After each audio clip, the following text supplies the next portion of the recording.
नमस्कार, मेरा नाम ज्ञानेश्वर है और आप देख रहे हैं लाइव सिटीज। देखिए, आज मेरे एक मित्र ने सवाल पूछा। उनके पिताजी परेशान हैं और उन्हें अपने नी का, मतलब मेरे मित्र के पिताजी को अपने नी का, घुटने का, जिसे बिहार में ठेहुना भी कहते हैं, उसका रिप्लेसमेंट कराना है। तो रिप्लेसमेंट कहाँ कराएं, कैसे कराएं, कितना पैसा खर्च आएगा, मेडिक्लेम में कवर होगा कि नहीं होगा, क्या दर्द के लिए लगातार दर्द की गोलियां खाना या 20-20 हज़ार रुपये का इंजेक्शन लेना कितना सही है। तो हम आ गए हैं डॉक्टर निशिकांत कुमार के पास। डॉक्टर निशिकांत कुमार जी, आपका स्वागत है। धन्यवाद सर। मैंने सुना, मेरे मित्र ने ही बताया कि आप डॉक्टर निशिकांत से इन सवालों का जवाब लें, तो मैंने सोचा कि मेरे मित्र का सवाल है, फिर यह पूरे बिहार का सवाल क्यों नहीं, जानकारी क्यों ना हो। और डॉक्टर निशिकांत के बारे में यह बताया गया कि इन्होंने अब तक 10,000 घुटने बदले हैं और पटना ही नहीं, कश्मीर में लेह तक जाकर घुटने बदले हैं। डॉक्टर साहब, आपका स्वागत है। आप हमें यह बताएं कि घुटना घिसता क्यों है, यदि संक्षिप्त में हम जानना चाहें, और कौन सी उम्र होती है और इसकी वजह क्या विशेष रूप से है। जी, घुटना घिसने के सर बेसिकली दो कारण होता है। एक तो उम्र जी। उम्र के कारण हर किसी का डिजेनरेशन होता है। जैसे कि आपके बाल सफ़ेद होते हैं, तो उम्र बढ़ने के कारण आपके घुटने के ऊपर जो चिकनाई की परत रहती है उसकी विड्थ कमते रहती है। जैसे ही घुटने के ऊपर चिकनाई की परत कमेगी, दो नेकेड बोन एक दूसरे से टच करेंगे, पेन, डिफॉर्मिटीज़ होती है। तो पहला कारण तो हो गया उम्र। दूसरा कारण होता है एक तरह की आपकी खून में बीमारियाँ, जो गठिया जिसको बोलते हैं, तो उसको कहते हैं रोमेटॉइड अर्थराइटिस कहते हैं। आप देखते होंगे गांव में बहुत सारे लोगों के हाथों टेढ़ी हो जाती हैं, तो उसको वो जेनेटिक डिजीज़ होती है सर, मतलब कि आपके पेरेंट्स को होती है, उसका असर आप में भी पड़ता है। तो एक तो इन्फ्लामेटरी या रोमेटॉइड अर्थराइटिस होती है, और दूसरा उम्र के कारण। आपने एक बात बहुत अच्छा बोला कि कम उम्र में भी आजकल हो रहा है दिक्कत। ये सबसे बड़ा कंसर्न है सर। जो चीज़ें होनी चाहिए थी 60, 65, 70 साल में लोगों को, आज 30 साल में लोग आ रहे हैं इस तरह की चीज़ों को लेकर। उसका कारण क्या है? उसका कारण हम खुद हैं, हमारी अपनी लाइफस्टाइल है। वज़न एक फैक्टर है सर, वेट इसके लिए सबसे बड़ा फैक्टर है। अगर आपका वेट 1 kg बढ़ता है, आपके घुटने पर जो लोड पड़ रहा होता है वो 4 टाइम्स एक्स्ट्रा पड़ता है। तो if someone is 10 kg extra weight, तो उसके घुटने पर 40 टाइम्स एक्स्ट्रा प्रेशर पड़ रहा होता है। तो जो चीज़ें होनी चाहिए थी 60 साल में, वो 30 साल में हो जाती है। चलिए, आपने तो मुझे भी सावधान कर दिया, वजन की बात करी डॉक्टर साहब। लेकिन एक बात बताइए, आपने गांव की बात की। गांव में लोग कहते हैं, आज भी कहते हैं, ठेहुना में, घुटना में खूब सरसों तेल लगा हुआ, कड़वा तेल, एकदम ठीक रही, मजबूत रही। तो क्या सरसों तेल लगाना, मालिश करना घुटना को ठीक रखता है, मजबूत रखता है, कि कमज़ोर करता है आगे चलकर? सर, मैं इसके लिए बहुत इसके अगेंस्ट बोलता हूँ, हमेशा इसको डिस्करेज करता हूँ इनफैक्ट ज़्यादा क्योंकि सर चाहे ऑस्टियोआर्थराइटिस हो, चाहे डिजेनरेटिव हो, चाहे इन्फ्लामेटरी हो, एक लो ग्रेड का इन्फ्लामेशन, मतलब कि जोड़ों में एक लो ग्रेड का सूजन रहता है। जहाँ आप ज़्यादा मालिश करते हैं वो सूजन इन्फेक्शन तक में कन्वर्ट हो जाता है। आपने एक बात बोली थी बहुत अच्छी कि 20-20 हज़ार का इंजेक्शन की बात, या आपने तो 20 हज़ार की इंजेक्शन बोली। आप जाकर बिहार के गाँव में जाकर देखेंगे 100 रुपये की इंजेक्शन लगती है सर। स्टेरॉइड की इंजेक्शन लगती है, बहुत ही कॉमन है डिपोमेड्रॉल की इंजेक्शन सर। स्टेरॉइड शुरू कर देते हैं लोग सर। अब बिहार में सबसे ज़्यादा कॉमन यही है इसका इलाज। अच्छा। सबसे ज़्यादा कॉमनली आप किसी भी पेरीफेरी में चले जाइए, किसी भी डॉक्टर से पूछेंगे घुटने के, अरे इंजेक्शन 100 रुपये का इंजेक्शन लगता है सर। उसके परिणाम हम लोग देखते हैं, घुटने में इन्फेक्शंस होती हैं, बंदे नहीं चल पाते हैं सर, और हम लोग कुछ भी कर भी उसको ठीक नहीं कर पाते हैं। मतलब 100 रुपये का इंजेक्शन लगाइए, 1000 रुपये का इंजेक्शन लगाइए और घुटना को और खराब करते जाइए। शुरू में अच्छा लगता है लोगों को, तुरंत इमीडिएट आराम मिल जाता है, लेकिन 6 महीने बाद उसके दुष्परिणाम सामने आते हैं। तो घुटने में एक काम जो कभी नहीं करना है, वो इंजेक्शन नहीं लगाना है। इंजेक्शन नहीं लगाना है। दर्द की गोलियां कितने दिन? दर्द गोली तो इसका इलाज है ही नहीं ना सर।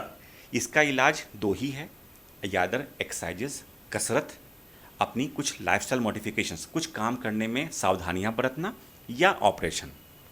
तीसरा इलाज नहीं है, ब्रह्मांड के चारों कोने में नहीं है। सावधानी क्या क्या? सावधानियां सर, एक प्रॉपर एज के बाद आपको नीचे ज़मीन पे आलती पालती मारकर नहीं बैठना है। कौन से एज के बाद?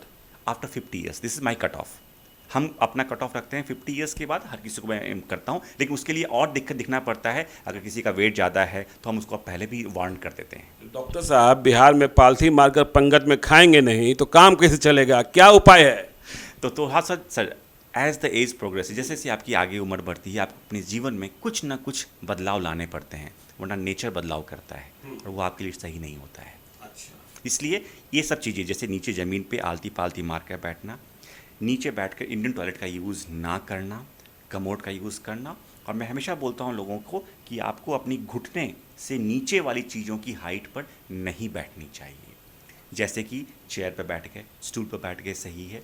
इससे नीचे जैसे मचिए पे, पीढ़े पे ना बैठें। मेरे कहने का मतलब है जिस भी कंडीशन में आपका घुटना मोर देन 90 मुड़ रहा हो, ताकि एक्यूट स्ट्रेस जो पड़ती है घुटने में वो पड़ रही है, तो डिजनरेशन जल्दी होगा सर। तो आपको उस पोस्चर से बचने की जरूरत है। तो डॉक्टर साहब पूजा करते वक्त भी पूजा आपको करने के लिए मैं हमेशा बोलता हूँ, हमेशा सब लोग पूछते हैं हमसे, तो हमेशा बोलते हैं खड़े खड़े पूजा कीजिए, आशीर्वाद उतना ही मिलता है। कहाँ कम मिलता है? खड़े खड़े पूजा कीजिए, पालथी मत मारिए। खड़े खड़े पूजा और यदि बैठना है तो करना ही है तो भगवान को ऊंचा रख लीजिए। भगवान को ऊंचा रख लीजिए। चलिए, अच्छी बात आपने कही, भगवान को ऊंचा रख लीजिए। लेकिन डॉक्टर साहब चलिए मैं एक यहाँ से बोलता हूँ सिर्फ भगवान पूजा करने की नहीं, जो मुस्लिम फैमिलीज आती है मेरे पास बहुत कॉमनली, मैं उनको बोलता हूँ आप जो नमाज पढ़ते हैं, सजदा करते हैं नीचे बैठकर, अवॉइड इट। आपके तो कुरान में लिखी हुई है कि आप बैठकर इशारे से पढ़ सकते हैं।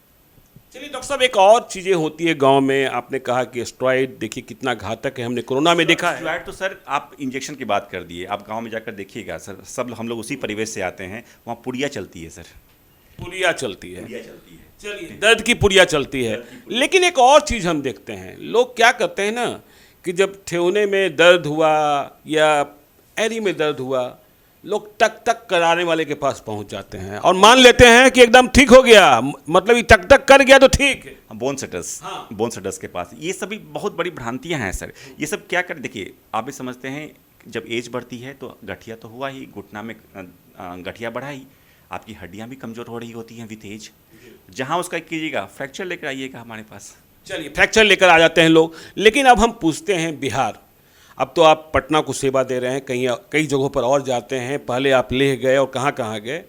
बिहार में यदि घुटना बदलवाना हो, ठेहुना, हम बिल्कुल देहाती शब्द में कहते हैं जो बिहार के लोग समझते हैं, नी रिप्लेसमेंट तो अंग्रेजी शब्द हो गया, कितना पैसा खर्च आता है एक घुटने को बदलने में, दोनों घुटने को बदलने में? एक घुटना बदलना जरूरी होता है कि दोनों घुटना एक साथ बदलना जरूरी होता है? सर देखिए, एक बात मैं इसमें थोड़ा सा करेक्ट करना चाहूँगा आपको, घुटना बदला नहीं जाता है, ठीक है ना। Knee replacement is a wrong term. Knee replace नहीं होता। आप तो नी रिप्लेसमेंट बोल रहे हैं, कुछ लोग आते हैं बोलते हैं नी ट्रांसप्लांट बोलते हैं, तो ना तो नी ट्रांसप्लांट होता है ना नी रिप्लेस होता है। एक्चुअली होता क्या है उसमें, हम लोग घुटने के ऊपर सिर्फ चिकनाई की परत जो रहती है वो कम गई है, सिर्फ चिकनाई की परत को छिलकर एक शेप दी जाती है, उसके ऊपर कैपिंग की जाती है।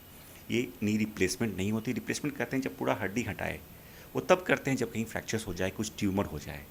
इस कंडीशन में सिर्फ चिकनाई की परत और मिनिमल बोन का लॉस जो होती है उसको हम लोग शेप करते हैं। तो right term for this is knee resurfacing बोलते हैं उसको, ये काम होता है। लेकिन हम लोग सब जानते हैं वाजपेयी जी के ज़माने से रिप्लेसमेंट जान रहे होते हैं, इसीलिए इस तो हम लोग कहते हैं मिसनोमर है, गलत नाम दे दिया गया है जो कि इसी नाम से प्रचलित हो गया है। इसीलिए खर्च की बात आप बोल रहे थे, इतना कॉस्टली प्रोसीजर नहीं है, खासकर मैं बोलना चाहूँगा मोदी एरा आने के बाद। चलिए, हाँ, किसी जमाने में लोग अहमदाबाद ही जाते थे, अहमदाबाद जाते थे, डिफरेंट डिफरेंट जाते थे, और उसमें हम ये घुटना लगवा के आए, हम ये घुटना लगवा के आए, हम कॉस्टली वाला लगवा कर आए। ये जब से मोदी का एरा आया है सर, ये सारी चीज़ें ख़त्म हो गई हैं। अब एक ही घुटना है। एक ही घुटना है सर। जितनी भी 3 ही कंपनियां वर्ल्ड में बनाती हैं, स्ट्राइकर है, जॉनसन जॉनसन और जीमर है सर। तीनों की कीमत एक ही है, तीनों की कीमत एक ही है, और एक ही तरह का इम्प्लांट आता है, 65,000 रुपये का इम्प्लांट आता है सर। चलिए, इस बात को भी समझ लीजिए कि जो आप कह रहे हैं कि घुटना बदलवाना, तो अब कहेंगे नहीं कि जो लगाया जाता है उसकी कीमत 65,000 रुपये ही है, और दुनिया की सिर्फ 3 कंपनियां बनाती है और तीनों की कीमत एक है। मोदी, नरेंद्र मोदी के ज़माने में ये काम तो हो गया कि कीमत कैपिंग हो गया है सर। ये जो एक तरह का NPA रूल उन्होंने लाया, मेरे ख्याल से 16 में आया था ये रूल सर। उसके बाद जो नी इम्प्लांट्स पे कैपिंग हो गई है, कोई इम्प्लांट इससे ज़्यादा कोई चार्ज कर ही नहीं सकता है। चार्ज करेगा तो he will be gelled for that. चलिए, 65,000 तो इस पर हो गया एक पैर के लिए। एक पैर के लिए, एक पैर के लिए दोनों घुटने का जो इम्प्लांट होता है इसका कॉस्ट होता है 65,000 रुपया सर। 2 पैर के लिए 1,30,000 रुपये। हॉस्पिटल का खर्चा और भी जोड़ लें, मतलब आप सब मिला कर मान के चलिए एक घुटने में लगभग 1.5 से 2 लाख के बीच का खर्चा होता है। डिफरेंट हॉस्पिटल का अलग अलग होता है। अच्छा, 1.5 से 2 लाख रुपए। कितने दिन रखते हैं, क्या जरूरत होती है रखने? देखिए, ऑपरेशन करने में लगभग सब मिला के हम लोग 4 से 5 दिन पेशेंट को रखते हैं। ऑपरेशन ऐसा नहीं होता है कि जिसमें एक भी दिन बेड रेस्ट होती है। नेक्स्ट डे से पेशेंट मोबिलाइज होते हैं, चलना फिरना शुरू करते हैं। हाँ, लगभग 2 हफ्ते तक कुछ ना कुछ सपोर्ट लेकर चलना होता है। 2 हफ्ते के बाद वो भी छूट जाती है, एक आध स्टिक देते हैं। यानी कि पेशेंट को लगभग 1 महीने का वक्त लगता है, जिसमें कि एब्सोल्युटली बैक टू नॉर्मल जैसे कि पहले वाली लाइफ में थे उसमें आते हैं। एक सवाल आपने और बहुत अच्छा पूछा था कि एक घुटना करना है कि दोनों घुटना करना है। मैं हमेशा प्रेफर करता हूँ एक एक करके करना, ये मेरी अपनी चॉइस है। और मेरे ख्याल से जहाँ भी वर्ल्ड वाइड लिटरेचर्स देखी गई है, हर जगह बोला गया है एक एक करके करना घुटना बेहतर। लेकिन मैं सिर्फ उन्हीं लोगों का दोनों एक साथ बोलता हूँ जो पेशेंट डिमांड करते हैं। वो बोलते हैं कि मैं दोबारा नहीं आऊँगा, मुझे एक ही बार में कर देना है, तो ये मैं पेशेंट पर छोड़ता हूँ। मैं सजेस्ट करता हूँ कि एक एक करके करना बेहतर होता है। चलिए, जरूरत है तो पहले एक ही घुटने की कराइए, भगवान ने जो बनाया है वो दूसरे घुटने को रखिए ना। क्या होता है सर, देखिए एक घुटना खराब होता है, आदमी दूसरे घुटने पर जोर देकर चलना शुरू कर देता है। अगर हम उसको ठीक करेंगे, दूसरे की अपने आप ऑफ लोडिंग होती है। तो कई बार ये मेरा एक्सपीरियंस कहता है, एक करने के बाद दूसरे की जरूरत नहीं भी पड़ती है। चलिए, ये तो अच्छी बात है।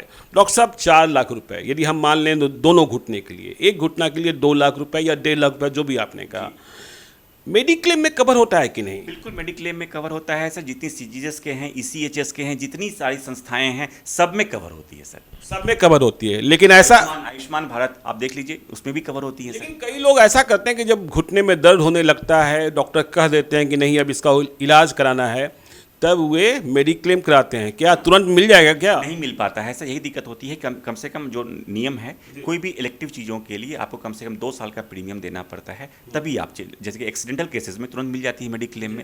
लेकिन आपका जो इलेक्टिव चीज़ें होती हैं, जैसे कि आपको गॉल स्टोन भी हो गया, कहीं भी चीज़ें हो गई, उस चीज़ों के लिए, चाहे घुटने का हो गया, वैसी चीज़ों के लिए कम से कम 2 साल का प्रीमियम होता है, तभी आप उसके लिए एलिजिबल होते हैं। डॉक्टर साहब, होशियार लोग या जो जानकार हैं वो तो मेडिक्लेम कराए रखते हैं। जिनके पास पैसा है, मेडिक्लेम ना हो तब भी करा लेंगे जब आप कह देंगे। लेकिन जो गरीब है वो कहाँ से लाएगा 1.5 लाख, 2 लाख रुपया, 4 लाख रुपया? उसी के लिए तो आज का हमारे जो प्रधानमंत्री नरेंद्र मोदी जी का एक जो आया है आयुष्मान भारत है, बहुत ही अच्छा है। जो एक है मेरे ख्याल से बहुत ही बेहतरीन, ये एक तरह का है जो कि मेरे ख्याल से वर्ल्ड का सबसे बड़ा एक हेल्थ स्कीम है। उसके थ्रू भी कवर होती है सर। आपको हेल्थ कार्ड तो हर किसी के पास है। अच्छा, एवरीबडी इज कवर्ड।